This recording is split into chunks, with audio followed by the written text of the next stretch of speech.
this time, I'd like to call upon Sister Afia Sadique. Sister Afia is going to be a sophomore at MIT, inshallah. She's doing her major is in genetics, and she'll be leaving day after tomorrow. Sister Afia is going to be involved in MSA at MIT, and she's already the Dawah coordinator, and she's already started work, alhamdulillah. Please, Sister Afia.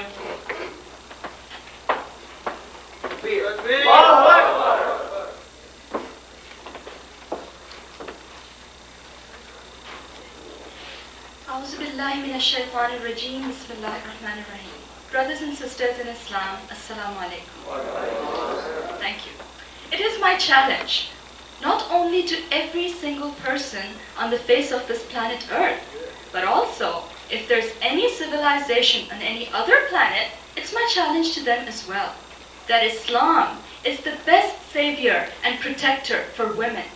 And I am saying this with all this confidence, not out of arrogance, but because I believe that Islam was revealed by Allah subhanahu wa ta'ala, the most just and merciful God, the God biased neither in favor of men or women, the creator and sustainer of both men and women.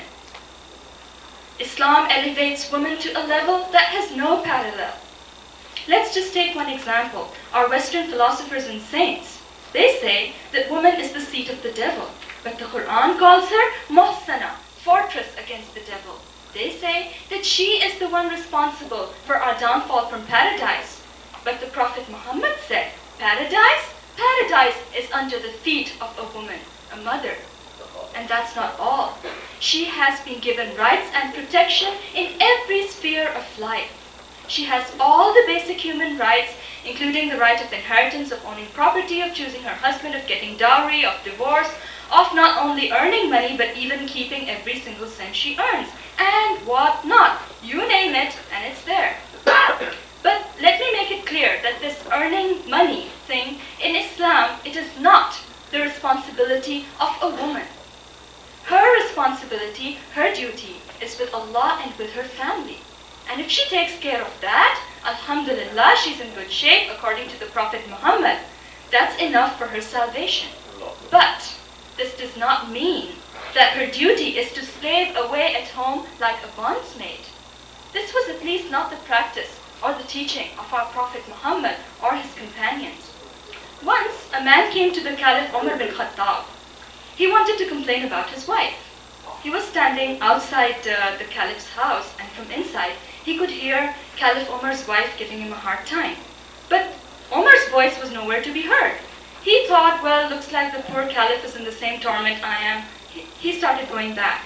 Umar saw him and called him back, heard his story, and you know what he replied?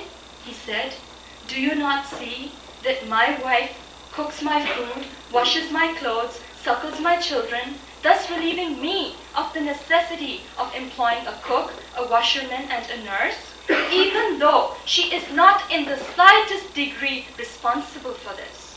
And more than that, I have peace of mind on account of her, and I am protected from adultery. In view of all this, I put up with her excesses, and I would advise you to do the same. And the Prophet Muhammad said, the more civil and kind a person is to his wife, the more perfect in his faith he is. The Quran says, وَعَاشِرُوهُنَّ بِالْمَعْرُوفِ فَإِنْ كَرِهْتُمُوهُنَّ فَعَسَىٰ أَنْ تَكْرَهُوا شَيْئًا وَيَجْعَلَ اللَّهُ فِيهِ خَيْرًا كَثِيرًا. Live with your wives, treat them with kindness and equity. If you take a dislike to them, it may be that you dislike something, but Allah has kept a great deal of good in it. The Quran further says, وَلَا تُمْسِكُوهُنَّ ضِرَارًا لِتَعْتَدُوا وَمَنْ يَفْعَلْ ذَلِكَ فَقَدْ ظَلَمَ نَفْسَهُ وَلَا تَتَّخِذُوا آيَاتِ اللَّهِ هُزُوًا. Do not keep your wives by force, so that you may injure them or hurt them. And whoever does this wrongs his own soul. Do not treat the words of Allah as a joke. My dear brothers, Allah means business here. And my sisters, this does not mean that we take advantage of all these examples and start taking advantage of men. No. What I am saying is simply that a woman is not an unpaid slave. According to the Prophet Muhammad, she is the queen of her house. And not only that, she is also given permission to go out, and not only that, she is given respect, protection, and dignity. Things which no other society, especially what the West, has not given her. The hijab is not a restriction. It allows a woman to be judged by her content, not by her packaging, by what's written on the pages, not the pretty artwork on the cover. We are judged by who we are, by what we have to say, not by how we happen to look while we are saying it. Islam does not see the woman as a prize cow to be paraded before the world. No. The Prophet Muhammad ﷺ summed it up beautifully. He said, the best object of benefit of the entire world is the pious woman. This is so profound. Not the rich woman, not the beautiful or successful woman. Because these qualities will not benefit her in the long run. Minds can be lost, wealth can be spent, and beauty shall change. These ephemeral qualities are for the pleasure of this world, whereas piety is for the pleasure of Allah. His advice to men seeking a wife was, get one who is religious. Not the one in the 50% tax bracket, the one with the Jaguar, the one with her own corporation, the one with the great looks, or the one who brings more dowry. No. In Islam, a woman is seen first and foremost as a servant of Allah subhanahu wa ta'ala, not as the slave of a human being. And in the eyes of Allah, she is no less than a man. It is true, لَيْسَ الذَّكَرُ كَالْأُنْثَى. The man is different from the woman, psychologically, biologically, physiologically different. The man is physically more stronger. We can see that. Doesn't need any explanation. So Allah has given him the charge, the responsibility for providing for the family, for earning for the family. He's been given the daraja, the position of leadership in the family. But this does not make a woman inferior. No. Where rights are concerned, وَلَهُنَّ مِثْلُ الَّذِي عَلَيْهِنَّ بِالْمَعْرُوفِ وَلِلرِّجَالِ عَلَيْهِنَّ دَرَجَةٌ. Her rights are equal, mithl, to those of man, even though man has been given the daraja, the degree over her. The degree, the responsibility, and accountability for providing and sustaining the family. What has this got to do with inferiority or superiority? Nothing. Allah has made it very clear. إِنِّي لَا أُضِيعُ عَمَلَ عَامِلٍ مِّنْكُمْ مِنْ ذَكَرٍ أَوْ أُنْثَى بَعْضُكُمْ مِنْ بَعْضٍ. I shall not waste the efforts of any of you, man or woman. You are members one of another. And إِنَّ أَكْرَمَكُمْ عِنْدَ اللَّهِ أَتْقَاكُمْ. The person who is more revered, who is more superior, or who is more respected in the eyes of Allah, is the one who is more pious, who has more taqwa, regardless of whether it's a man or a woman. History is filled with women who exemplified this fact, who taught men as well as women, who gave religious verdicts, who fought and died, all for the sake of Allah, not to prove to the world that they were capable. My dear Muslim sisters, we, unlike the non-Muslim women, we do not have to prove anything to this world. All we have to prove is to Allah subhanahu wa ta'ala that we are capable. Yes, we are capable of becoming true and ideal Muslim women. Women like the Sahabiyat, not 5 feet 10 inches or something like that. No. Women like the Sahabiyat, out of hundreds of examples. And I could go on forever, but I'm sure you all must be hungry. I'll just quote one example. Asma bint Yazid. She embraced Islam when she was a teenager, at the time of Qirrah, and she was only in her 20s, the Battle of Yarmouk. She killed 9 soldiers with what? With the pole of a tent. Let alone women. I don't know how many men can even do that, today or whenever, I don't know. And not only that, she was also a great scholar. She opened a school, and from her school, many of our respected ulama of the Taba'un period, they graduated from her school. Aisha, Khadija, Fatima, Zainab, Asma, Ammara, Salma, Kulsum, Hakim, there are so many names. Who are all these? These were the scholars, the teachers, the doctors, the nurses, the social workers, the warriors and the mothers, daughters, sisters, and wives of the times of the Prophet Muhammad. These were the people about whom Allah has said, رَضِيَ اللَّهُ عَنْهُمْ وَرَضُوا عَنْهُ أُولَٰئِكَ حِزْبُ اللَّهِ أَلَا إِنَّ حِزْبَ اللَّهِ هُمُ الْمُفْلِحُونَ. Allah is pleased with them, and they with Allah. This is the group of Allah, and indeed, it is the group of Allah that will succeed. And we did succeed, in this world and in the hereafter. 30 years after the Prophet Muhammad, and the Muslim empire spread all the way from Africa to India and Spain, 3 continents. Why is it, I will ask you, that today we are the third world? We have lost the respect and dignity we enjoyed. We are apologetic and submissive. And to whom? To the disbelievers, the kuffar. Astaghfirullah. Why is it that today sons of the caliber of Muhammad bin Qasim, Tariq bin Ziyad, and Khalid bin Walid are not born? Because we don't have mothers of the caliber of Fatima, Zainab, Qala, and Asma. And why don't we have those mothers? Let us think about this. Brothers and sisters, there are 357 in Surah Nisa, right where the commandments for women are laid. And another verse in Surah Tahrim. Ya ayyuhalladhina amanu, qu anfusakum wa ahlikum nara. O you who believe, save yourselves and your families from hellfire.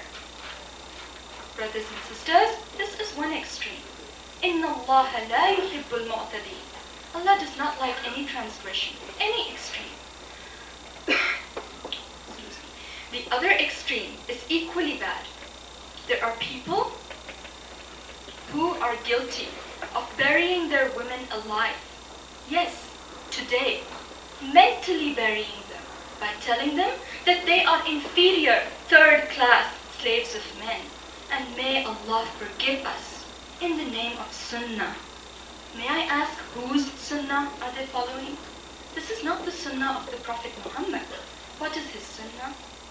He, if his shoe would break, he would mend it himself. And then he would run a race with his wife Aisha and let her win the race so that she could also enjoy herself. These extremes, brothers and sisters, have driven more people away from Islam than we would even like to believe. Not only women, men as well. Not only non-Muslims, Muslims as well. A man once came to Ismail al-Faruqi and said that Islam seems to be such a biased religion. Whenever I go to the mosque, to a religious institution to learn about Islam, I see so many men. But where are the women? Good question, and I repeat, where are the women? It is so easy today for anyone and everyone to come up to a woman and say, hey, this is Islam. And what will the poor woman say? Amanna wa saddaqna, I believe, because she doesn't know any better. Her basic right, I should say her duty of education, religious and secular, has been taken away from her. What is the result? Brothers and sisters? Okay, brothers and sisters, this right of education, by taking it away from women, what do we see? If a woman has messed up ideas, non-Muslim ideas, or if she is totally ignorant of what's going on around her, in either case, can she be expected to raise a child the model of a perfect Muslim? Of course not. The first 5 years of the child are not as trivial as we think they are. According to a fact, scientific fact, the brain of the child develops not only before he is born, but it takes the first 5 years for the brain to fully develop. And in these years, whatever he sees around him, whatever he sees his mother, his parents doing, will have an impact on his future character. If the mother is the model of an Islamic woman, and the father for that matter too, the child will more likely than not become an Islamic model himself. But if the mother herself is locked up in a dark corner of a dark room of a dark home, secluded from the entire world, what can you expect? What is this generation gap that we see? And why are all these un-Islamic, cultural, traditional practices so prevalent in our Muslim world? There's many of them. Let me just take one.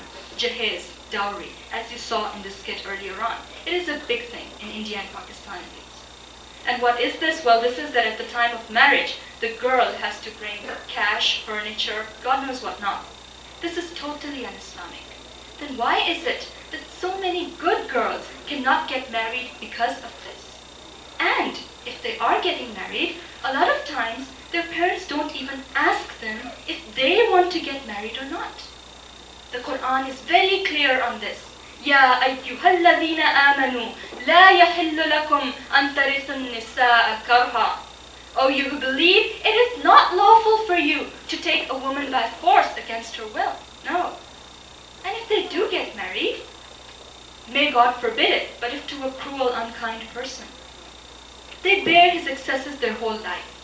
Number one, because they don't even know that according to Islam, if a woman wants at the time of the marriage, in the marriage contract, she can put the stipulation and keep the right of divorce in her hands. And if I am wrong, Brother Jamal Badawi, please correct me, I request you, right now. Okay, he's saying I'm right. Okay, so this is... Pardon? Oh, there's more even, okay. I don't have time.